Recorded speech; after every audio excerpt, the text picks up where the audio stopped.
नमस्कार, स्पोर्ट्स 9 में आप सभी का स्वागत है। मैं हूं शिवेंद्र, मेरे साथ हैं मेरे सहयोगी कुणाल और साथ ही साथ उस जीत के जश्न की बात कर लें जो भारतीय टीम ने हासिल की इंग्लैंड के ऊपर और बड़ा धमाकेदार जीत थी।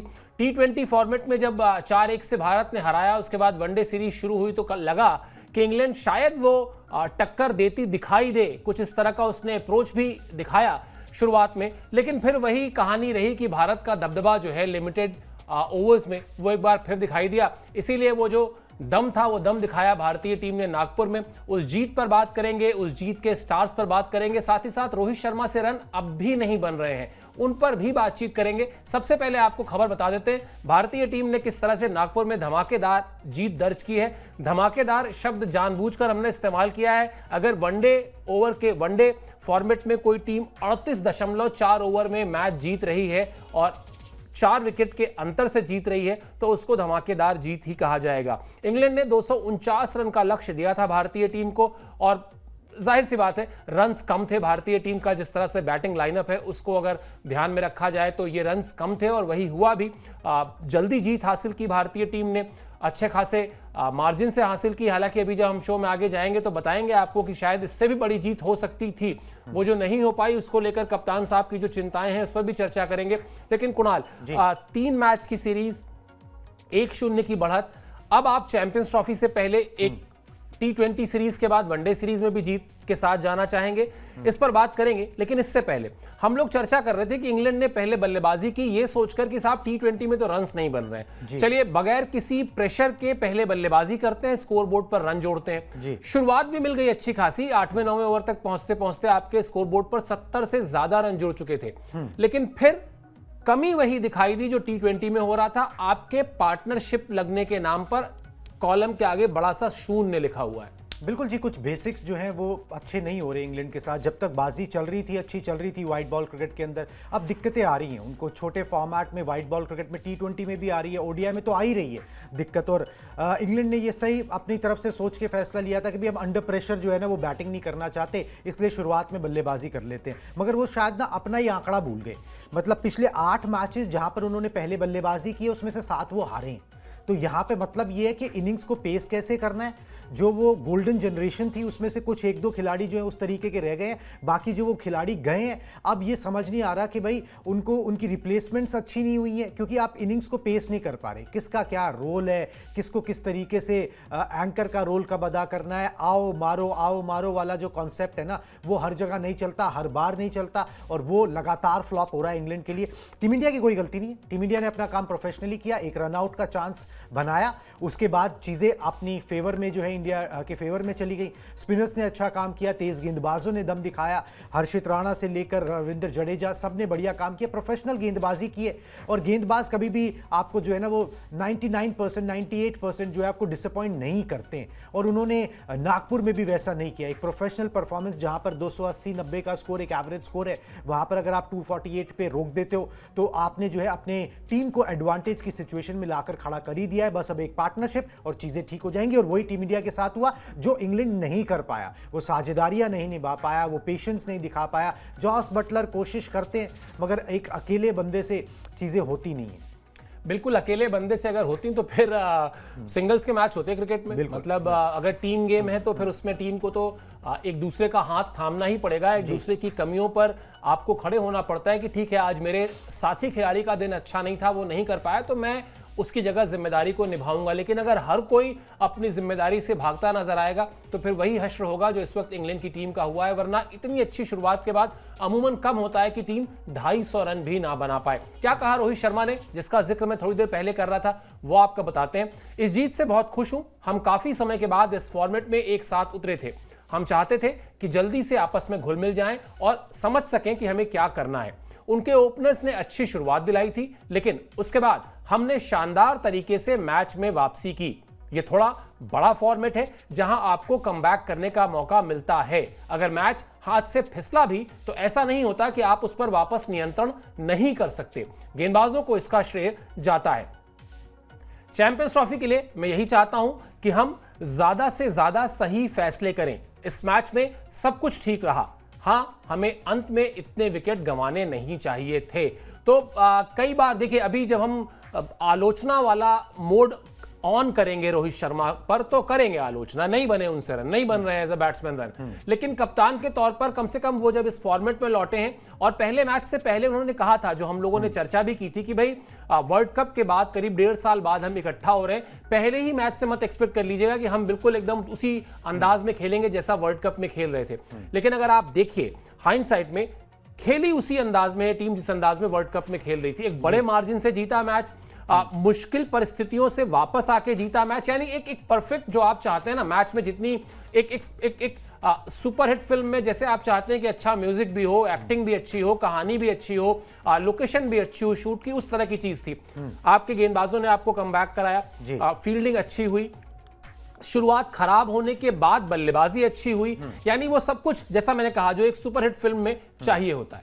बिल्कुल जी, अच्छा हुआ। और मतलब वो आलोचना वाला मोड तो चलो बल्लेबाज रोहित शर्मा के लिए, मगर कप्तान के लिए कोई भी आलोचना नहीं है, क्योंकि अगर आप पहला वनडे ही ले लें तो जो बॉलिंग चेंजेस किए, जिस तरीके से खिलाड़ियों को मोटिवेट करते हैं, पीपल्स प्लेयर्स कैप्टन जिसे कहते हैं, वो सब चीज़ें जो है वो राइट रोहित शर्मा करते हुए नजर आए हैं। फील्ड के ऊपर फील्ड प्लेसमेंट्स ले लें, जो स्ट्रैटेजी वाइज कोई भी मिस्टेक्स उस तरीके की यहाँ पर उन्होंने नहीं करी, तो वहाँ पर तो उनके नंबर पूरे मिलते हैं। ठीक है, वो बल्लेबाज का हिसाब किताब अभी नहीं बैठ रहा, मगर ये है कि चलो इन सब चीज़ों से भी कॉन्फिडेंस आता है। टीम जीत रही हो ना, आपके फैसले सही साबित हो रहे हो तो आपको कॉन्फिडेंस आता है, धीरे धीरे वो हो सकता है बल्लेबाजी में भी ट्रांसलेट हो जाए वहां पर, क्योंकि स्किल की कमी तो है नहीं। जिस बल्लेबाज ने इसी स्किल के साथ इतने सारे रन बनाए हैं, इतना सब कुछ किया है, उसमें ऐसा तो है नहीं रातों रात उसमें से वो नॉलेज चली गई बैटिंग करने की, वो नॉलेज तो है ही, बस वो शायद कॉन्फिडेंस नहीं है, वो माइंडसेट नहीं है, वो धैर्य नहीं आ पा रहा, जो भी वो छोटी मोटी चीज़ें क्लिक नहीं हो पा रही, वो शायद इनकी वजह से क्लिक हो जाए, क्योंकि कप्तानी में पूरे नंबर उनको मिलेंगे। जिस तरीके से उन्होंने कप्तानी की, बढ़िया अच्छा लगा देख के और मज़ा आया। रोहित शर्मा ने बाद में जैसे आपने बताया, बोले कि भाई मैं खुश हूँ, खुश तो ज़रूर होंगे भाई, टीम जीतती है, जीत को सेलिब्रेट करना चाहिए। आप 1-0 अप हो गए हो सीरीज़ के अंदर, आप कैप्टन हो, मगर कहीं अंदर खाने ना वो थोड़ा दुख ज़रूर होगा कि अगर मेरे से 30-40 रन भी बन जाते, मैं उसमें थोड़ा योगदान दे देता तो ज़्यादा अच्छा होता, टीम को भी थोड़ा सुकून होता, टीम मैनेजमेंट को भी होता, मुझे भी होता कि भी going into the champions trophy चीज़ें ठीक हो रही हैं। मगर अभी भी सब कुछ इज़ नॉट लॉस्ट, अभी 2 वनडे मैचेस बाकी हैं, उसके अंदर भी अगर एक अच्छी नॉक आ जाती है तो फिर भी हम ये समझेंगे कि चलो भाई सब ठीक है। बिल्कुल सब ठीक है, और अभी बात भी करेंगे, थोड़ी सी विस्तार से बात करेंगे रोहित शर्मा पर, लेकिन आपको बताते हैं कि लगातार जो हम ये बात कर रहे हैं कि इंग्लैंड की टीम कहां मात खा रही है, आखिर इंग्लैंड की टीम के साथ क्या समस्या आ रही है, ये अपडेट आपको इस कहानी को भी साफ कर देगा। तो साहब, शुरुआत होती है इंग्लैंड की, पहले बल्लेबाजी का फैसला लेती है इंग्लैंड की टीम। 8.5 ओवर में बगैर किसी नुकसान के स्कोर बोर्ड पर होते हैं 75 रन। अब 8.5 ओवर में 75 रन, यानी प्रति ओवर आप मान के चलिए कि 8-9 रन से ज्यादा रन आप जोड़ रहे हैं। उसके बाद 75 रन के स्कोर पर एक रन आउट होते हैं फिल सॉल्ट, और उसके बाद 10वें ओवर के आते आते बेन डकेट आउट हो चुके होते हैं, फिल सॉल्ट तो आउट हो ही चुके हैं, हैरी ब्रूक भी आउट हो जाते हैं। यही शायद जो बात अभी थोड़ी देर पहले कुणाल कह रहे थे, यही शायद वो मिसिंग लिंक है जो आप हाई रिस्क हाई रिवॉर्ड की थ्योरी, जो कहीं ना कहीं भले ही इस वक्त इंडियन क्रिकेट में T20 फॉर्मेट में सूर्य कुमार यादव ने भी कहा, गौतम गंभीर ने भी कहा, लेकिन इस थ्योरी का जनक तो कुणाल मुझे लगता है इंग्लैंड को ही मानना चाहिए, क्योंकि इंग्लैंड ने ही शुरू किया कि साहब हम बड़े रिस्क लेंगे और फिर बड़े मुकाबले भी जीतेंगे। लेकिन अब इस पर, जिस पर हम लोग पहले भी काफी चर्चा कर चुके हैं, अब यह समझना पड़ेगा कि जैसे आप कहते हैं ना कि टेस्ट क्रिकेट बिल्कुल अलग है। टेस्ट क्रिकेट में आपको ठीक है, बहुत अच्छी बात है, आक्रामक क्रिकेट खेलिए, रन्स बनाइए, दर्शकों को एंटरटेन कीजिए, लेकिन आपके अंदर वो कला, वो क्षमता, वो काबिलियत भी होनी चाहिए कि जरूरत पड़ने पर अगर आपको 2 सेशन 3 सेशन बैटिंग करना है, समय काटना है, तो आप काट सकें, वरना टेस्ट क्रिकेट की परिभाषा, जो असल परिभाषा है, उस पर आप खरे नहीं उतरेंगे। वैसे ही भले ही दोनों फॉर्मेट यानी 2020 और 50 ओवर का फॉर्मेट है, भले ही लिमिटेड ओवर्स का फॉर्मेट, लेकिन यहां पर भी आपको बेसिक्स समझने होंगे। वो हाई रिस्क हाई रिवॉर्ड एक कहने के लिए जुमला बहुत अच्छा है, एक थॉट बहुत अच्छा लगता है, फैंसी लगता है, लेकिन शायद जो कमजोरी है, शायद जो गलती हो रही है, वो भी यही हो रही है कि हम जाएंगे, आंख मूंद के बल्ला चलाएंगे, और अगर जिस दिन हमारा दिन हुआ रन बन जाएंगे, नहीं तो फिर हम वापस पवेलियन में आके बैठ जाएंगे, तो फिर वो 10 में से 2 ही बार ऐसा होगा। बिल्कुल जी, इंग्लैंड को अगर कुछ सीख लेनी है तो सीधा सीधा है, वो विरोधी को देख लें, विराट कोहली को देख लें, उनकी पिछली जो उन्होंने किया उनको देख लें, वो भी नहीं देखना तो नागपुर ओडीआई मैच में शुभमन गिल ने जो किया वो देख लें। 60 बॉल्स के अंदर उन्होंने अपनी हाफ सेंचुरी पूरी की थी, कोई जल्दबाजी नहीं थी, कोई भी पैनिक नहीं था। ऊपर से 2 विकेट जल्दी गिर गए थे, एक बंदे को खड़े रहना है, किसी एक को जो है स्ट्राइक रोटेट करती रहनी है, दूसरे को जो है वो बीच बीच में चौके लगाते रहना। इसी तरीके से ओडीआई क्रिकेट खेला जाता है। बहुत ही कैलकुलेटेड सा ये एक फॉर्मेट है जिसको विराट कोहली ने मास्टर किया, तभी वो चेज मास्टर भी कहलाए। उसी तरीके से आपको बढ़ना है। यहाँ पर हर गेंद पर मारना, हर गेंद पर चौका मारने की इंटेंट रखना, उस तरीके से काम नहीं चलता। वो टी20 क्रिकेट के अंदर चलता है और उसकी डिमांड भी उस तरीके की हो गई है, क्योंकि अब रन उसमें कोई भी रन जो है वो सेफ नहीं रह गया। आपको हर बॉल पे जो है वो बाउंड्री के लिए देखना है। मगर ओडीआई क्रिकेट में ऐसा नहीं होता। यहाँ पर जो है आपको वक्त लेना पड़ता है, नहीं तो फिर यही होगा कि आप 50 ओवर पूरे नहीं खेल पाए। वो तो शुक्र है कि वो थोड़े पुछल्लों ने इंग्लैंड के लिए कुछ कर दिया, नहीं तो वो जो पूरे 50 ओवर में होता है ना, 40 ओवर में ही टीम सिमट जाती, क्योंकि टी20 के हिसाब से ही टीम जो है ना वो चलती चली जा रही है, चलती चली जा रही है, बैट्समैन खेलते चले जा रहे हैं, वैसे काम चलता नहीं है। आपको अपना दिमाग लगाना ही पड़ता है। आप ये नहीं होता कि भाई वन साइज फिट्स ऑल। अगर आप शादी में जाते हैं, छोटा सा एग्जांपल है, तो ऐसा नहीं है ना आपने मेहंदी पे भी सूट पहन लिया, आपने जी सगाई पे भी सूट पहन लिया, उसके बाद आपने जब शादी है उस पर भी सूट पहन लिया। वो तो अलग अलग परिधान होते हैं अलग अलग फंक्शंस के लिए, उसी तरीके से फिर कलर आता है। तो वैसे ही जैसी सिचुएशन होती है वैसे ही आपको बल्लेबाजी करनी चाहिए। हाँ, आप 5वें गियर में गाड़ी चला सकते हो, आप फर्स्ट में भी चला सकते हो, ये आपकी क्षमता है, ये आपकी स्किल है। उसको आप जब जरूरी हो तब आजमाएं। ये नहीं कि गाड़ी शुरू हुई और आपने सीधे 5वें में लगा दी। वैसे कुणाल, मैं अगर शादी में आमंत्रित हूँ किसी के, तो मैं तमाम जितने फंक्शंस आपने बताए उसमें अगर 2-3 और जोड़ दीजिए, तब भी मैं शायद सब में कुर्ता पजामा पहन के ही चला जाऊंगा। हाँ, कुर्ते पजामे का स्टाइल अलग होगा, उसके ऊपर कहीं सदरी होगी, कहीं थोड़ी जैकेट होगी, कुछ होगा, लेकिन पहनूंगा कुर्ता पजामा। ये चूंकि आपने कहा तो बता देता हूँ। अकेले पड़ जा रहे हैं दरअसल बटलर, जिनकी बात अभी हम करने जा रहे हैं। कप्तान है, इस मैच में भी उन्होंने हाफ सेंचुरी लगाई। और अगर आप टी20 सीरीज भी देखें, 5 मैचेस में 2 मैचेस में वो सिंगल डिजिट में आउट हो गए थे, वरना एक मैच में उन्होंने 60 प्लस किया, दूसरे में 40 प्लस किया और तीसरे में उन्होंने 24 रन बनाए थे। तो कप्तान के तौर पर उनके लिए जो है एक मुश्किल समय है, एक मुश्किल दौरा है। क्या कहा उन्होंने इस मैच में हार के बाद, पहले वनडे में हार के बाद, वो भी हम आपको बताते हैं। हम जीत ना मिलने से हताश हैं। हमें शानदार शुरुआत मिली थी, पावर प्ले में बल्लेबाजों ने दमदार बल्लेबाजी की, लेकिन फिर 4 विकेट जल्दी जल्दी गिर गए, इससे निराशा हुई। अगर 40-50 रन और होते तो मैच रोमांचक होता। हम ऐसे नहीं खेलना चाहते हैं, हम विरोधी टीम पर दबाव बनाना चाहते हैं। हमें विकेट पर लंबे समय तक टिककर बल्लेबाजी करनी होगी। अब ये जो बात कह रहे हैं कि शुड कहा जाए अगर शब्द अंग्रेजी का, तो बता रहे हैं कि लंबे समय तक टिककर बल्लेबाजी करनी होगी, ऐसे हमें नहीं खेलना होगा और 40-50 रन और चाहिए थे। अमूमन हम देखते हैं कप्तान कहता है 10-15 रन कम पड़ गए, अब बहुत ज्यादा से ज्यादा मैंने सुना है 15-20 रन कम पड़ गए। लेकिन अगर आप कह रहे हैं 40-50 रन कम पड़ गए, तो यानी जो आपकी योजना थी इस मैच को लेकर, जो आपकी प्लानिंग थी, वो प्लानिंग कहीं आप एग्जीक्यूट ही नहीं कर पाए, उस प्लानिंग को कहीं भी आप कन्वर्ट ही नहीं कर पाए। वरना 40-50 रन कम तो मैंने पहली बार सुना है, आपने सुना हो तो बताइए। ये 40-50 रन कम, मतलब तो एक सेकंड आपको रोक रहा हूं, ये वैसे ही हो गया कि कोई बल्लेबाज 46 रन पे आउट हो जाए तो आप कहें कि 54 रन से वो अपने शतक से चूक गए। बिल्कुल सही बात है। मतलब कहने का उनका आशय ये है कि भाई देखिए, एवरेज स्कोर यहाँ पर 280-90 का था ही, तो पिच उस किस्म की है ही कि भाई आपको 280-90 रन बनाने। अगर आप यहाँ पर जो है 300 रन नहीं बनाओगे ना, तो आप फिर वो पहले बैटिंग करके जो स्कोर बोर्ड का प्रेशर डालना चाहते हो डलेगा ही नहीं। फिर तो वो ईज आउट हो गया 248 रन पे कि भाई ठीक है, एक साझेदारी लगी, काम खत्म हो गया। तो वही बात वो बोल रहे हैं कि भाई यहाँ पर हमें करना चाहिए। मगर जॉस बटलर साहब को ये भी सोचना चाहिए कि इस तरीके से बल्लेबाजी करना, इस तरीके से टीम को चलाना, ये तो आपने ही शुरू किया, आपकी टीम ने ही शुरू किया। अब वो उसमें गड़बड़ी कहाँ हो रही है? या तो वो स्ट्रैटेजी फेल कर गई या उसका वक्त निकल गया, अब स्ट्रैटेजी बदलने की ज़रूरत है, तो उसको एडमिट करो। बेन स्टोक्स जो उनके टेस्ट के कैप्टन भी हैं, वो भी बोलते हैं भाई हम इसी तरीके से खेलेंगे, बैस बॉल खेलेंगे, ये खेलेंगे, वो खेलेंगे। अब वो बैस बॉल वाला जो कोच है वही ओडीआई में भी कोच बन गया। अब उस स्ट्रैटेजी से आप हटो तो हटो कैसे? मगर वो चल नहीं चल रही तो दिक्कतें आ रही हैं। अब आप देख लीजिए, फिल सॉल्ट, बेन डकेट, जो रूट, जॉस बटलर, जेकब बेथल, इन 5 बल्लेबाजों को स्टार्ट्स मिली है, कोई भी बड़े स्कोर में कन्वर्ट नहीं कर पाया।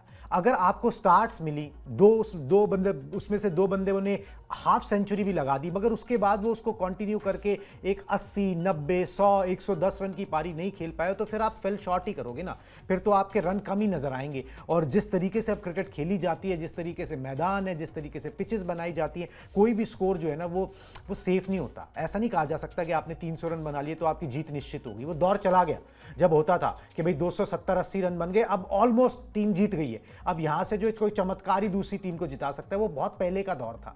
अब तो कोई भी टोटल जो है सेफ नहीं है, जिस तरीके से बल्लेबाज हैं, और अगर बल्लेबाज उस तरीके से चलने लग जाएं तो यही रोना जो है जॉस बटलर का, मगर उससे कुछ होगा नहीं। उनको कुछ सोचना पड़ेगा कि भाई वो जिन बैट्समैन को लेके आए हैं, जैसे स्ट्रोक मेकर्स को लेके आई इंग्लैंड की टीम, उन्होंने ढूंढे अपने डोमेस्टिक सर्कल से जो हर गेंद के ऊपर स्ट्रोक खेल सके। अब आपको ऐसे भी खिलाड़ी ढूंढने होंगे जो कि संभाल सके। आप जो रूट को लेके आए, मगर वर्ल्ड कप के बाद पहला ही मैच है, आप कितना ही एक्सपेक्ट करोगे कि आते ही वो भी जो है यहाँ पर शीट एंकर की भूमिका अदा कर दे। इंग्लैंड के लिए लर्निंग कर्व है, और ये हार जितनी भी मिल रही है, मुझे लग रहा है इससे डिमोरलाइज होने से ज़्यादा इंग्लैंड अपनी कमियां सोचेगा कि उजागर हो रही है। चैंपियंस ट्रॉफी में यही लूप होल्स भरने हैं, बिल्कुल यही लूप होल्स भरने हैं। और अगर आप देखें तो अगर सिर्फ शुरुआत को कंपेयर करें या पहले 10 ओवर को कंपेयर करें तो भारतीय टीम बिल्कुल अपोजिट डायरेक्शन में थी, क्योंकि जिस तरह से इंग्लैंड की शुरुआत हुई उससे बिल्कुल खराब उससे उलट शुरुआत हुई भारतीय टीम की। क्या हुआ था वो आपको दिखा देते हैं, फिर दोनों टीमों का फर्क भी समझ में आ जाएगा। भारत को भी अच्छी शुरुआत नहीं मिली थी। डेब्यू मैच था यशस्वी जायसवाल का, 15 रन बनाकर वो आउट हो गए।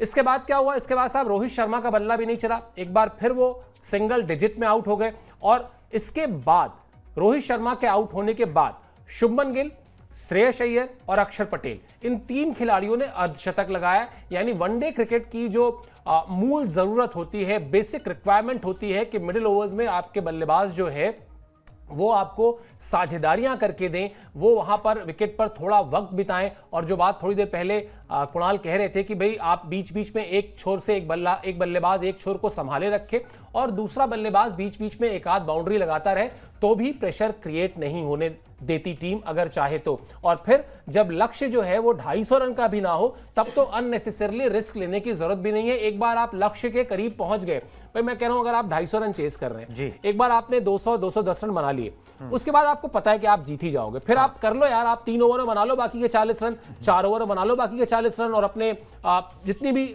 आंकड़ों को अच्छा करना है, मजबूत करना है, कर लो, लेकिन पहले आप जीत के करीब तक तो पहुंचो। ये कहानी है और इस कहानी को भारतीय टीम ने करके दिखाया। लेकिन अब मैं आता हूं रोहित शर्मा पर, जिस पर मैं शुरू से कह रहा हूं बात करेंगे और खासतौर पर उस आलोचना के बटन को भी स्विच ऑन करेंगे। ये ठीक है, जीत रहे हैं, कोई बात नहीं, आपने कहा कि जब तक जीत रहे हैं तब तक कोई दिक्कत नहीं है। अगर इसी फॉर्म के साथ जी चैंपियंस ट्रॉफी भी जीत गए, कोई बड़ी बात नहीं है, तो भी चलिए कोई बात नहीं, भारत के खाते, बिल्कुल भारत के खाते में एक का बड़ा खिताब आ जाएगा। लेकिन रोहित शर्मा का क्या होगा इस मैच में, जहां आपको 250 भी चेज नहीं करने थे, आपके ऊपर कोई प्रेशर नहीं था। अगर आपके सामने 300 350 रन का लक्ष्य होता और आपको चेज करना होता, समझ में आता है कि हाँ मेरे ऊपर एक प्रेशर है, मैं जाके वैसे ही खेलूंगा। यहां तो बड़े आराम से आप क्रीज पर वक्त बिता सकते थे, यहां तो आराम से शुरू के 15-20 रन बनाने के बाद एक अपनी डिसेंट 40-45 रन की पारी खेल सकते थे। क्या ये सब रोहित शर्मा ने सोचा नहीं, या सोचा लेकिन कर नहीं पाए, इंप्लीमेंट नहीं कर पाए। कंसर्न तो रहेंगे ही भाई, आप 7 बॉल्स में जो है 2 रन बनाकर चलते बने, एक भी बाउंड्री नहीं निकली आपके बल्ले से। आपने यशस्वी ने ज़्यादा स्ट्राइक ली शुरुआत में, उस समय आप दूसरे एंड पर खड़े हुए थे। रन नहीं निकलेंगे तो सवाल उठेंगे, इधर से उठेंगे उधर से उठेंगे, वो मीन मेक यहाँ वहाँ से निकाले ही जाएंगे। और अब वो आलोचना इसलिए भी बनती है कि भाई ये कोई वन ऑफ मैच नहीं है, ये कोई वन ऑफ सीरीज़ नहीं है, कितने टाइम से ये हो रहा है। आपका रणजी ट्रॉफी में भी बल्ला नहीं बोला, फिर बीजीटी के अंदर भी आपका बल्ला नहीं बोला। जो लास्ट हाफ सेंचुरी आपने किसी भी फॉर्मेट में लगाई थी, वो इंडिया वर्सेस न्यूजीलैंड का मुकाबला था, अक्टूबर 2024 में खेला गया। वहां पर आपने 52 रनों की पारी खेली थी, और उससे पहले भी आपका बल्ला उस तरीके से नहीं चल रहा था। तो अब वो खिंच रहा है, वो मामला जो है वो खिंच रहा है। देखिए, बुरा दौर विराट कोहली का भी आया था, 2 साल शतक नहीं बना था, रन बने थे, ठीक है, ऐसा नहीं है कि स्टार्ट्स नहीं मिली, वो हाफ सेंचुरीज नहीं आई, वो सब कुछ हुआ था। रोहित शर्मा के साथ अब परेशानी क्या हो रही है कि अब वो रन ही बनने बंद हो गए, वो रन ही नहीं निकल रहे, 10-11 तक पहुंच जाते हैं तो बहुत है। परेशानी तो है, परेशानी उनको भी पता है, मतलब ऐसा तो है नहीं कि भाई ये तो एक रूम में हाथी की तरह है, कोई भी इसे इग्नोर नहीं कर सकता, ना टीम मैनेजमेंट, ना रोहित शर्मा, ना सेलेक्टर्स, ना कोई। मगर दिक्कत क्या है कि भाई वो कप्तान है। अब टीम इंडिया के साथ कुछ ऐसा ही चल रहा है, जो कप्तान बन जाता है उसके रन बनने बंद हो जाते हैं। सूर्या के रन नहीं बन रहे, यहाँ पे रोहित शर्मा के रन नहीं बन रहे। अब वो रन तो बनने पड़ेंगे ना, सिर्फ कप्तानी के दम पे तो आप खेल नहीं सकते कि आप खेलते रहो। मगर हाँ, चैंपियंस ट्रॉफी तक आप ज़रूर खेलोगे। और इसी मैच से पहले उनसे सवाल किया गया था, जिसपे वो थोड़ा भड़क गए थे। फिर किसी पत्रकार ने पूछा था कि भाई फ्यूचर प्लान्स क्या है, तो उन्होंने बोला कि भाई कैसी बातें करते हो आप? मैं यहाँ पे 3 वनडे मैच खेलने आया हूँ, इसके बाद मुझे चैंपियंस ट्रॉफी खेलनी है। मेरा ध्यान यहाँ पर है कि मैं तुम्हें बैठ के यहाँ पर अपने फ्यूचर प्लान बताऊँ, ठीक है? मेरे को तो 3 साल से 2 साल से मेरे फ्यूचर प्लान्स पूछे जा रहे हैं। मुझे जब जो करना होगा मैं कर लूंगा और चैंपियंस ट्रॉफी के बाद सोचूंगा। तो अब चैंपियंस ट्रॉफी के बाद सोचना मतलब यही है कि भाई अब तब तक अगर चैंपियंस ट्रॉफी नहीं जीते, आपके रन नहीं बने, आपका प्रदर्शन नहीं हुआ, तो फिर आप सोचोगे यार अब उम्र 37-38 हो रही है, अब मैं कितना ही और खींच लूंगा, सवाल बड़े होंगे, फिर इससे पहले कि चयनकर्ता और बीसीसीआई पूछ ले, इससे अच्छा मैं खुद चले जाऊं। तो मुझे लग रहा है वो स्टेज उनकी आएगी, खुदा ना खास्ता ना आए, रन बनने लग जाए, हम तो यही चाहेंगे। एक बड़े मैच विनर हैं, अगर फॉर्म में होते हैं तो वर्ल्ड कप में दिखाया उन्होंने वो क्या कर सकते हैं, टीम के लिए कितने उपयोगी साबित हो सकते हैं। 2 मैचेस हैं, मुझे लग रहा है रन आ जाएंगे।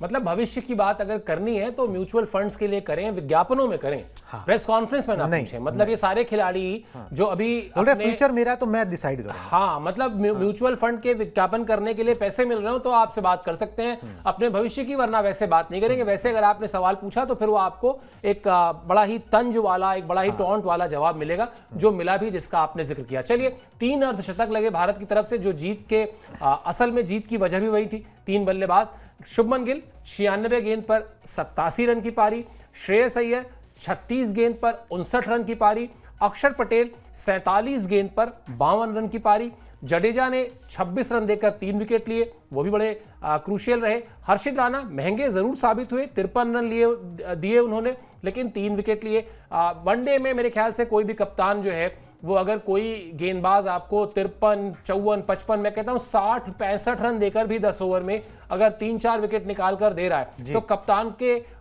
चेहरे पर ज्यादा शिकन नहीं होती है। 2 खिलाड़ियों पर बात करना जरूरी है कुणाल। एक तो मुझे लगता है श्रेयस अय्यर ने जिस तरह की बल्लेबाजी की और जिस तरह के शॉट्स उन्होंने कल खेले, एक अलग टेम्परामेंट दिखाई दिया। हाँ, वो जिस गेंद पर आउट हुए, जिस शॉट को मारने की कोशिश में वो आउट हुए, उस शॉट पर आप एक नहीं 100 सवाल उठा सकते हैं। लेकिन ठीक है, मतलब उससे पहले उन्होंने वो जो शुभमन गिल ने कहा भी कि मेरे ऊपर से प्रेशर हटाने का काम श्रेयस अय्यर ने कहा, वो भी आपको आगे बताएंगे। तो एक हर्षित राणा की गेंदबाजी, 53 रन देकर 3 विकेट, और अगर वो 65 रन देकर 4 विकेट होते तो भी शायद रोहित शर्मा नाराज नहीं होते, बल्कि पीठ ही ठोकते, और हर्षित राणा चैंपियंस ट्रॉफी के लिए बहुत क्रूशियल हो सकते हैं। तो एक हर्षित राणा, दूसरे श्रेयस अय्यर। बिल्कुल जी, पहले श्रेयस अय्यर से ही शुरुआत करते हैं। श्रेयस अय्यर की श्रीलंका में ओडीआई सीरीज खेली थी, उसके बाद यहाँ पर खेले हैं, रणजी ट्रॉफी कह लीजिए, घरेलू मैचेस जितने भी उन्होंने खेला, अच्छा प्रदर्शन उन्होंने किया, बहुत अच्छी फॉर्म में। ये बात बार बार पहले कही जाती थी, बीच में कहीं गुम हो गई, मगर ये बात सच्चाई है कि अगर स्पिनर्स को कोई डोमिनेट कर सकता है तो वो श्रेयस अय्यर कर सकते हैं। स्पिनर्स को जिस तरीके से डोमिनेट करते हैं, दूसरा कोई इंडियन बैट्समैन उस तरीके से नहीं करता। उन्होंने दिखाया भी जिस तरीके की उन्होंने पारी खेली। इससे बड़ा शॉकिंग क्या था कि ये था कि उन्होंने खुद खुलासा किया ब्रॉडकास्ट पे आके ये बात कि अगर विराट कोहली फिट होते तो मैं बाहर बैठा होता और मैं इसके लिए तैयार था। ठीक है, उन्होंने बोला कि अगर विराट कोहली फिट होते तो मुझे बोला गया था कि आप बैठोगे, यशस्वी जायसवाल जो है वो खेलेंगे, उनको देखना चाहते हैं। ठीक है, श्रेयस अय्यर क्या कर सकते हैं वो देख चुकी है शायद टीम। ठीक है, तो ये हिसाब किताब था। अब श्रेयस अय्यर को कौन बैठाएगा, ये भी बहुत इंपॉर्टेंट है। जिस तरीके से उन्होंने पारी खेल दी, अब आप बैठा के दिखाइए उनको, वो आपके मेन स्टे हैं। जिस तरीके से उन्होंने आते ही जो 2 विकेट गिरे थे, उसके बाद जो डोमिनेंस शुरू किया, ठीक है, वो डोमिनेंस 30 गेंदों में उन्होंने 50 रन अपने पूरे कर लिए थे। 60 गेंदों में शुभमन गिल ने 50 बनाए थे। तो जो 30 में जो 50 थे ना, उसने मैच का रुख बदल के रख दिया था। फिर वो मैच टीम इंडिया की तरफ चल पड़ा था। तो श्रेयस अय्यर उस तरीके का इंपैक्ट डालते हैं। पिछले दिनों जो भी कुछ हुआ, दुनिया जानती है क्या कुछ हुआ है। अब उसको भुलाकर सिर्फ एक ही चीज़ है जो आप कर सकते हो, आप वो मतलब रोष पाल सकते हो, आप उसका बुरा लग सकता है, आपको जो मर्जी हो सकता है, आप उसका जो मर्जी हलवा बना लो, मगर उससे कुछ होने वाला नहीं है। होना सिर्फ इससे कि आपकी जो परफॉर्मेंस है वो आप अच्छी रखो, जो आपसे एक्सपेक्ट किया जाता है वो आप अच्छा करो, इससे ज़्यादा आप कुछ नहीं कर सकते। बाकी चीज़ें अपने आप टेकन केयर हो जाएंगी। और हर्षित राणा की सर आपने बात बोली, हर्षित राणा तो मेरे ख्याल से खुश होगा टीम मैनेजमेंट कि भाई चलो, सबसे ज़्यादा कोच खुश होंगे क्योंकि उन्हीं की वकालत के ऊपर हर्षित राणा जो है डेब्यू करते चले जा रहे हैं। तीनों फॉर्मेट में डेब्यू कर लिया है, और तीनों फॉर्मेट में डेब्यू कर जब उन्होंने किया तो 3+ विकेटें लिए, मतलब टेस्ट मैच में भी, T20 में भी और उसके बाद वनडे में भी। तो अपनी तरफ से वो इंप्रेस कर रहे हैं, दम से गेंदबाजी करते हैं, कॉन्फिडेंस पूरा है लड़के के अंदर। अगर बुमराह फिट नहीं हो पाते, जिसकी उम्मीद बहुत कम है, तो आप हर्षित राणा पर विचार कर सकते हो। उनको सोच के ही आपने इस पहले 2 वनडेज के लिए जो है वो टीम में डाला था कि भाई अगर वो फिट नहीं हुए तो फिर आप हर्षित राणा या फिर वरुण चक्रवर्ती में से किसी एक को, जैसे टीम सोचना चाहे। अगर तेज गेंदबाजी को मजबूत करना चाहे तो हर्षित राणा, स्पिनर्स को करना चाहे तो वरुण चक्रवर्ती के साथ आगे बढ़ सकते हो। हर्षित राणा ने अपना काम बखूबी कर दिया है। बिल्कुल, और एक और खिलाड़ी जिसने अपना काम बखूबी किया वो है शुभमन गिल, जिन पर बड़े दिन से निगाहें थी, इंतजार था कि वो कुछ खास करें, और मुश्किल परिस्थितियों में उन्होंने खास किया, जिसका जिक्र हम कर भी रहे, क्योंकि भारत की शुरुआत अच्छी नहीं हुई थी, लेकिन उसके बावजूद उन्होंने अपनी जिम्मेदारी को समझा और उस जिम्मेदारी पर वो खरे उतरे। कहा क्या, यह आपको बता देते हैं कि किस तरह से उन्होंने अपनी इस पारी को डिफाइन किया। 19 रन पर 2 विकेट गिरने के बाद भी मैं सकारात्मक था। तेज गेंदबाजों के लिए पिच में थोड़ी मदद थी। मैंने तय किया कि बैकफुट पर ज्यादा नहीं जाना है, बल्कि अच्छे क्रिकेटिंग शॉट्स लगाने हैं। दूसरे छोर पर श्रेयस अय्यर ने आक्रामक बल्लेबाजी की, इससे इंग्लैंड की टीम बैकफुट पर चली गई। इसका फायदा मुझे भी हुआ। उप कप्तानी से मेरी बल्लेबाजी में तो कोई फर्क नहीं है, लेकिन फील्डिंग के दौरान मैं रोहित भाई की बातों को समझ रहा था और अपनी बात रख भी रहा था। उन्होंने भी यही कहा कि अगर मुझे कोई राय देनी है तो मैं जरूर रखूं। अब कप्तान उप कप्तान के बीच जो ट्यूनिंग होती है वो तो कुणाल हम समझते हैं भाई, कप्तान ये स्पेस देता भी है, क्योंकि वो अपने मौजूदगी में इनकलकेट कर रहा होता है कप्तानी के वो जो लक्षण होते हैं अपने एक जूनियर में। तो वो तो समझ में आता है कि हाँ भाई, तुम्हें अगर कुछ समझ में आए मैच में तो मुझसे आके कहना, मुझसे बात करना। मैं उस बयान के उस हिस्से पर नहीं जा रहा हूं, मैं उस हिस्से पर आ रहा हूं जो बहुत इंपॉर्टेंट है, जो उन्होंने श्रेयस अय्यर के लिए कहा। चैंपियंस ट्रॉफी में जाने से पहले अगर इस तरह की एक पारी, मतलब हम जीत गए, ये हमारे सामने रिजल्ट है, इसलिए बात अलग है, हम बहुत खुश हैं, तारीफ हो रही, सब कुछ है, लेकिन ये जो अंडरस्टैंडिंग है कि मेरा बल्ला चल रहा है, मुझसे शॉट्स लग रहे हैं, तुम क्रीज पर रहो, तुम दूर तक जाओ, देर तक जाओ, मैं वो प्रेशर तुम्हारे ऊपर से हटाऊंगा। इस तरह की ट्यूनिंग एक 50 ओवर के फॉर्मेट में अगर 2 पार्टनरशिप इस तरह की लग जाती हैं, आपका मैच सॉर्टेड है। बिल्कुल जी। एक तो बल्लेबाज के तौर पर ये मैच्योरिटी है, दूसरा ये है कि भाई आपको एक जिम्मेदारी दी गई है, आप उप कप्तान हो टीम की, तो आप उस तरीके से बिहेव भी करते हो। जब आप आए क्रीज पर तो आपका कप्तान जो है मतलब वो जा चुका था, फिर वो जिम्मेदारी आपकी बनती है ना कि फिर आप किस तरीके से आगे बढ़ोगे। आप फिर वो जो एक बंदा अच्छा स्ट्राइक ले रहा है, आप उसको स्ट्राइक दोगे।